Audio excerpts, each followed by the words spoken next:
बाड़ी को देने वाला है 10टा इहो काज ठीक भ सके 2-3 आदमी जोड़ा रहू 3000 रुपया ले बोझ खाए वहाँ होता नहीं सीधा मनीष सीधा पितर के प्राप्त है डायरेक्ट पितर लग पहुँचा दे जिमर रसगुल्ला नहीं भेले है वो सब चकुआ रह रसगुल्ला खत्म तो नहीं भ गेले 4 आदमी मिलकर 2000 के खा गेले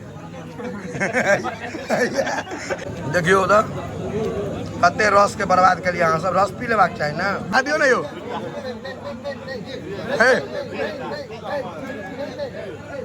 एगो धक ने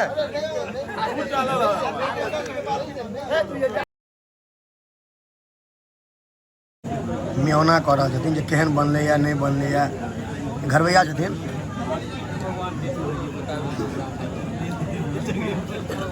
कलेक्टर साहब के एंट्री लालमोहन